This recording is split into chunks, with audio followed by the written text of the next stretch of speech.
How did one of America's most industrial states become another warning sign in the national housing crisis? Michigan was once a symbol of middle-class strength, built by auto factories, union jobs, and affordable homes. But today, hundreds of families are sleeping in cars, shelters, or worse, on cold sidewalks in cities like Detroit, Flint, and Grand Rapids. This isn't just an economic problem. It's a public failure that mirrors a much larger crisis unfolding across the country.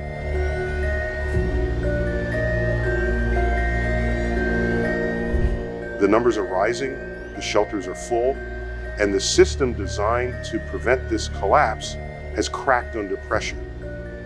Michigan's story isn't unique, but it's urgent when even the working class is priced out of housing. What does that say about where the country is headed? And more importantly, is there still a way back? Let's find it out.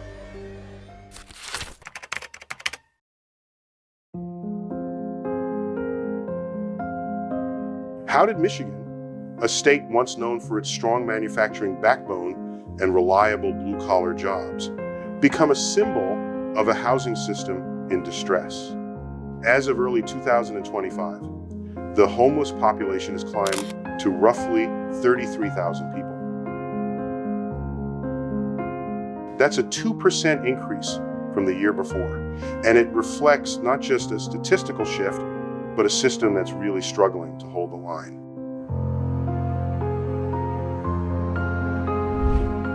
In Detroit's metro area, the point-in-time count in January 2024 recorded over 1,700 people without stable shelter, up from about 1,400 the previous year.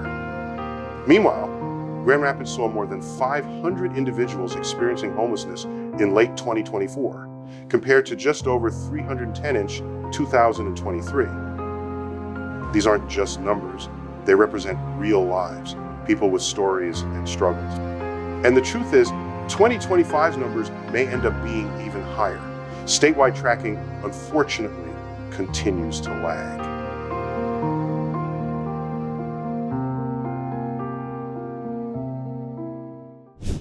What's even more alarming is the trend in Michigan's rural regions. In counties across the north, homelessness has spiked by an estimated 45% in just 3 years. In fact, some families in those areas face wait lists of up to 8 years for affordable housing. And because shelters are either sparse or non-existent, the crisis unfolds quietly, often without media coverage, public outcry, or political pressure. That's the part that stings the most, when suffering goes unseen.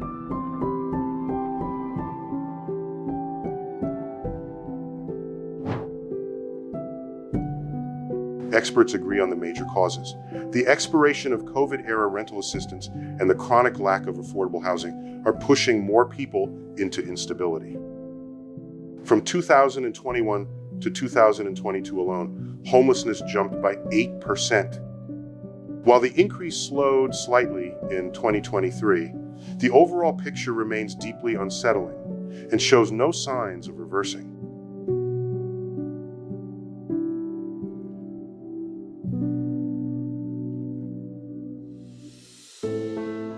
Honestly, Michigan now feels like a pressure cooker. Post-pandemic recovery has been uneven, and the housing market is anything but forgiving. Wages simply haven't kept up. Renters are under constant pressure. More than half spend over 30% of their income on housing. As a result, eviction filings surged nearly 38% in just 1 year. Yes, there are efforts underway. Bay City plans to open a new overnight shelter by mid-2025. And across the state, about 22,000 new housing units are in the pipeline. Even so, when you consider that Michigan is short nearly 200,000 affordable homes, it's clear we're nowhere near closing the gap.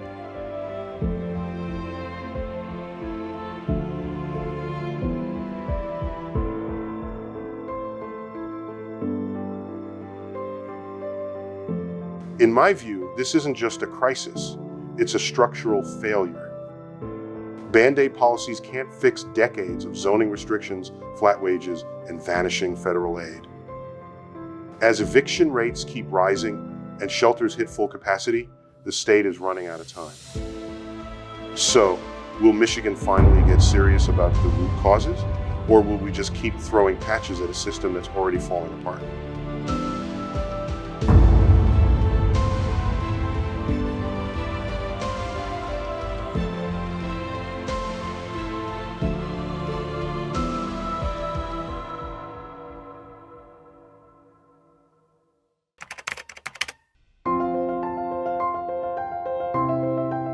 Florida. Florida's approach to homelessness in 2024 and 2025 has become both headline-grabbing and controversial. In early 2024, Governor Ron DeSantis signed legislation banning sleeping or camping in public spaces without official approval, an aggressive stance aimed at pushing local governments to act. While state officials claim it's about restoring public order, critics argue it criminalizes poverty and displaces already vulnerable individuals. At the same time, Florida launched a $30 million program to incentivize cities and counties to build designated encampments with services. The irony? Most jurisdictions simply lack the space, political will, or coordination to meet the deadline. Miami, Tampa, and Orlando have all seen noticeable increases in their unsheltered populations. And behind every policy announcement lies the deeper question: is this helping people transition to stable housing, or merely pushing the crisis out of sight? When we talk about the future of addressing the homeless in America, Florida's model is either a cautionary tale or the beginning of a new, more controlled era.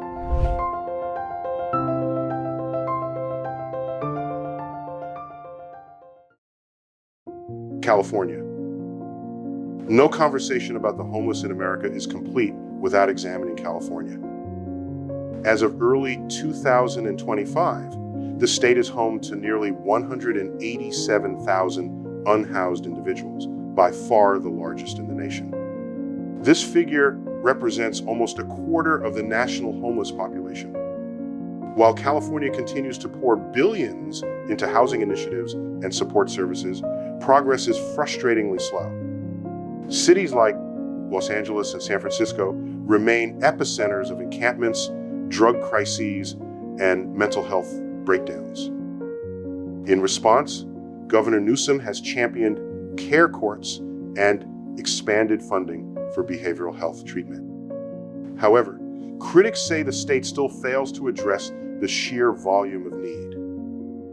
How can any program be effective when thousands of new people fall into homelessness each month due to unaffordable rent and stagnant wages? California is not just facing a crisis, it's facing a collapse of faith in whether the system can ever work for the lowest rungs of society.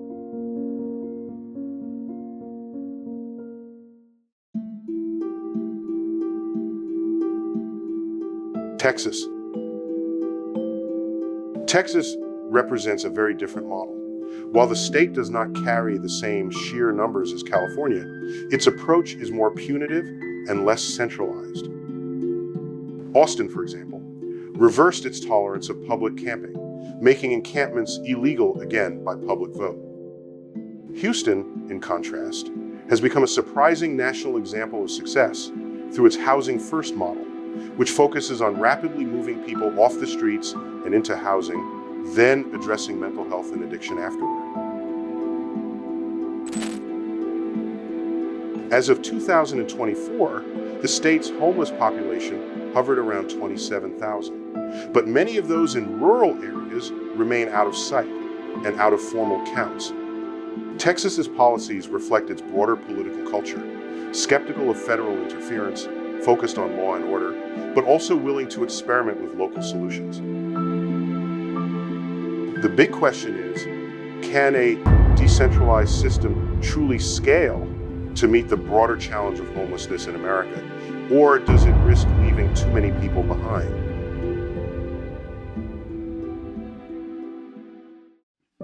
Colorado.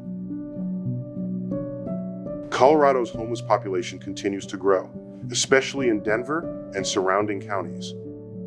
By early 2025, over 52,000 people had utilized homelessness services statewide within a 12-month span. 1/3 of them were chronically homeless, meaning they had been without stable housing for long periods and often struggled with addiction or mental illness. What makes Colorado's situation especially urgent is the speed at which tent cities and unsanctioned camps have proliferated. In response, state and city officials have proposed emergency navigation centers, low-barrier shelters, and expanded voucher programs. But service providers are overwhelmed, and the housing shortage is severe. With the state's outdoor lifestyle and mild climate, many unhoused individuals remain in encampments, despite freezing winters. What does it say about the homeless in America when even one of the most progressive states can't provide basic shelter for thousands? Colorado's challenge underscores how homelessness is no longer just a big city issue. It's now statewide.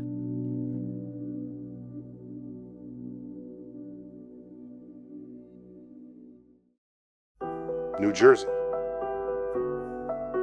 New Jersey may not dominate headlines, but its homelessness crisis is quietly worsening.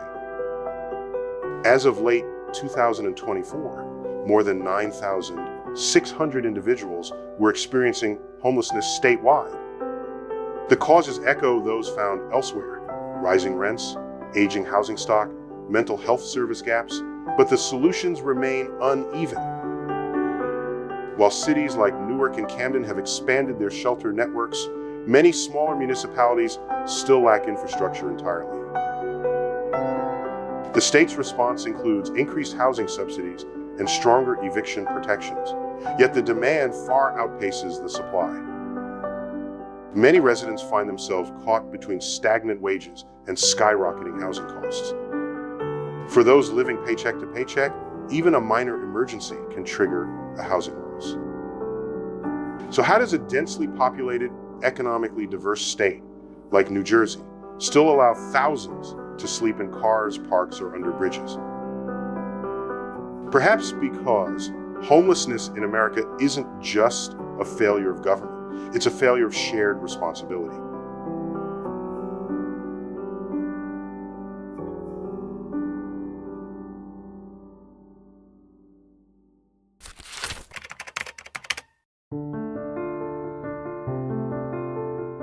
Michigan's housing crisis is not new, but in recent years, it's escalated to a level that feels unsustainable. The heart of the issue lies in a mismatch between rising costs and stagnant incomes, worsened by outdated zoning laws and the post-COVID withdrawal of emergency assistance. For low-income families, finding affordable housing has become almost impossible, and for thousands of others, staying housed is a daily battle.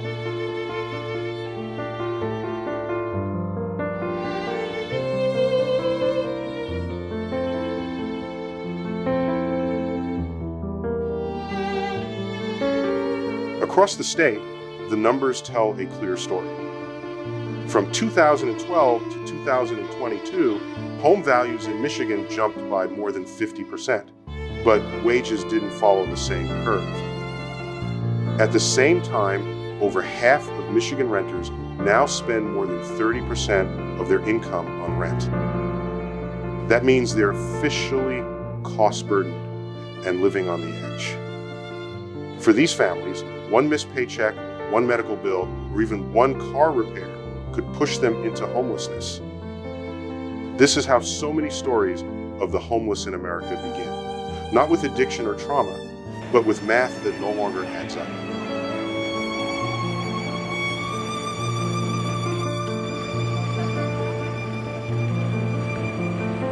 Evictions have surged across Michigan. In cities like Detroit and Flint, the eviction filing rates are approaching pre-pandemic levels. Legal aid groups and housing advocates have raised alarms, but the safety nets simply aren't wide enough to catch everyone. Meanwhile, housing construction is lagging far behind demand. Michigan is short by nearly 200,000 units of affordable housing, and the new developments being built rarely serve the people who need them most. So what's stopping us from building more? Local resistance to zoning reform, slow-moving bureaucracy, and a lack of political urgency all play a role. But the bigger question is, why has safe, affordable housing become a luxury rather than a right? When did we decide that a full-time job no longer guarantees a place to live? Michigan's housing crisis is not an isolated case.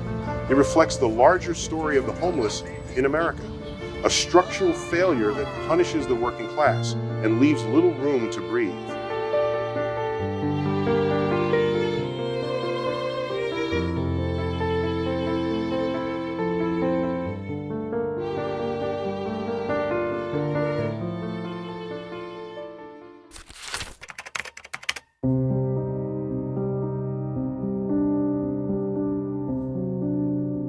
The pandemic didn't create homelessness in Michigan, but it exposed the cracks that were already there, then split them wide open. At the start of 2020, thousands of Michigan residents were already living one emergency away from eviction. When COVID-19 hit, those emergencies came fast. Job losses, hospital bills, sudden deaths in the family. The result was a historic spike in housing insecurity that the state is still struggling to recover from.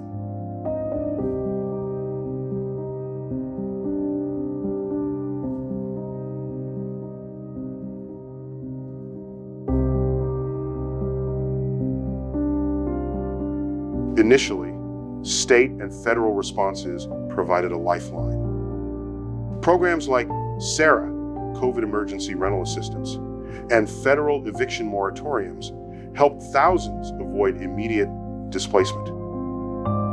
In 2021 alone, Michigan used emergency funds to help over 250,000 households pay rent, utilities, or both. For a moment, it seemed like we had learned something, that housing could be treated as a public good in times of crisis.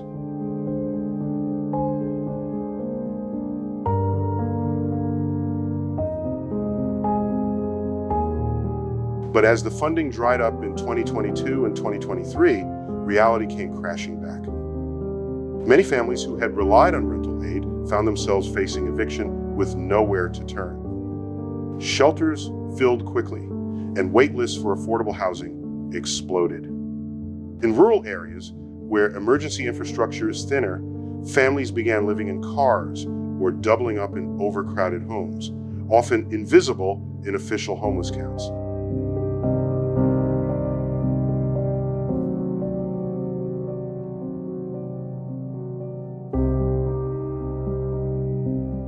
Did COVID-19 teach us anything lasting about how to prevent homelessness? Or was the government's response just a temporary patch on a permanent wound? In Michigan today, we're witnessing the long tail of a crisis that began with a virus, but now runs much deeper. COVID-19 didn't just spread illness, it accelerated economic displacement. And for thousands of Michigan families, it marked the moment they slipped through the cracks into the growing population of the homeless in America.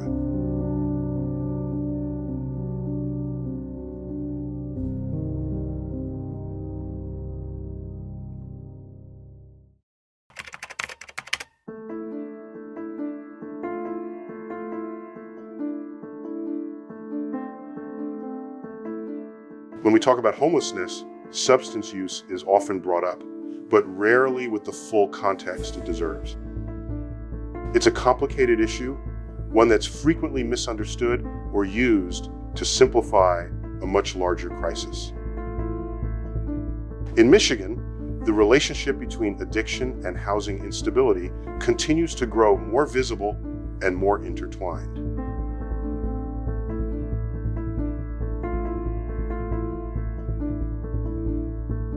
Let's look at what's happening. In 2024, public health data showed a significant rise in substance use among people experiencing homelessness. Emergency departments across the state reported higher numbers of visits related to opioids, stimulants, and alcohol use. And this isn't only happening in cities like Detroit or Flint, it's now part of life in rural counties too. Clearly, this isn't a fringe issue. It's part of the bigger picture.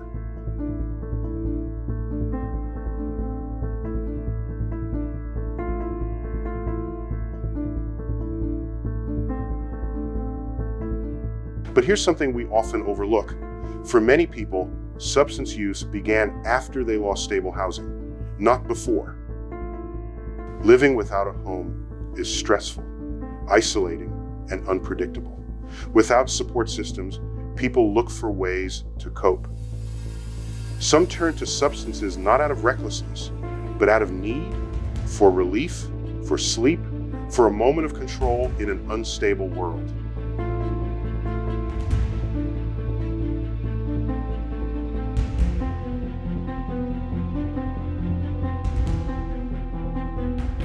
Michigan does have programs to help, but access is uneven. Many treatment centers have long wait lists, and others require stable housing as a condition for admission. That creates a frustrating cycle. Those who need help the most can't always get it. Still, outreach teams and harm reduction workers across the state are doing meaningful work, building trust, and connecting people to resources wherever possible.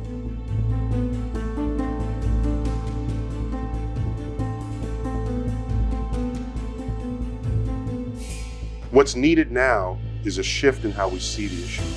Instead of treating addiction as a personal failure, what if we treated it as a public health concern, shaped by environment and opportunity? When we talk about the homeless in America, this is one of the clearest signs that support systems must evolve toward care, not blame. And if we want long-term solutions, we need to meet people where they are, not where we think they should be.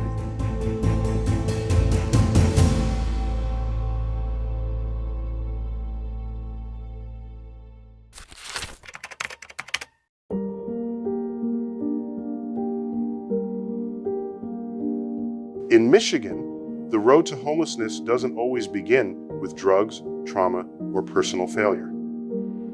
Sometimes it starts with a pink slip, a layoff, a factory closing down, a business that couldn't bounce back after the pandemic. Unemployment has long been one of the most powerful drivers of homelessness, and over the past few years, its role has become impossible to ignore.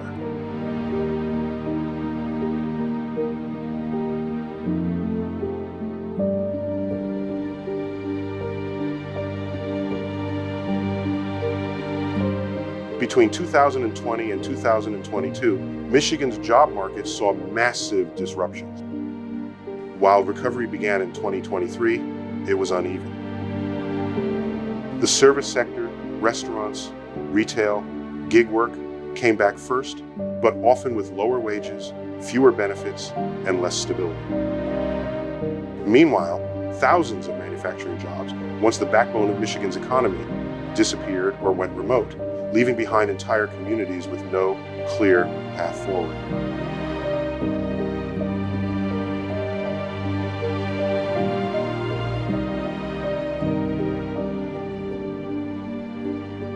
As of early 2025, the unemployment rate in Michigan hovers around 4.4%. On paper, that might not sound alarming, but dig deeper, and you'll find an undercurrent of economic fragility, underemployment, part-time gig workers, and a rising cost of living.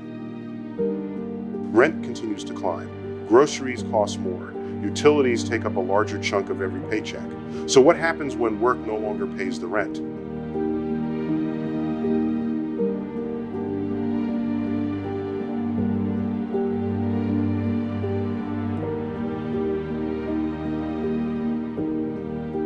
In cities like Pontiac, Saginaw, and Battle Creek, we see it playing out in real time. People who once had jobs, homes, families, now sleeping in their cars or living week to week in motels.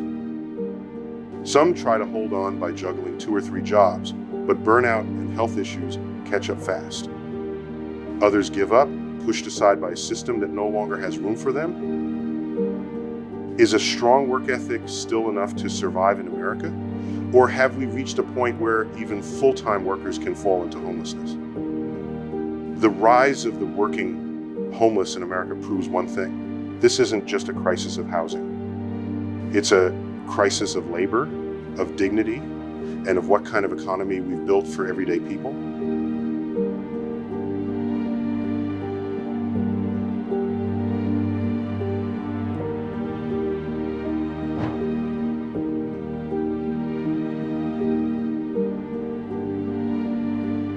Now, we see the opposite.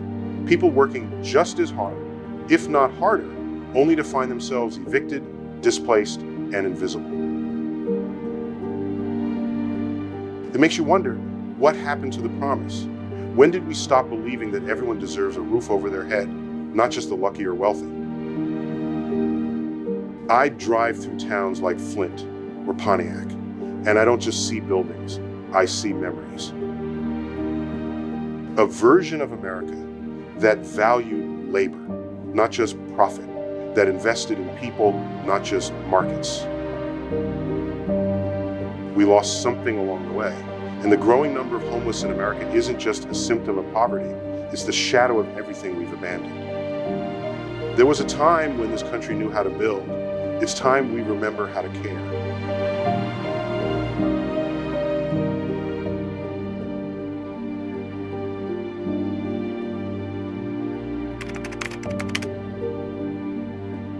Michigan's crisis is just one reflection of a deeper national wound. Until housing, health, and dignity are treated as rights, not privileges, the number of homeless in America will keep rising. The question now isn't whether we can fix it, it's whether we still have the will to try.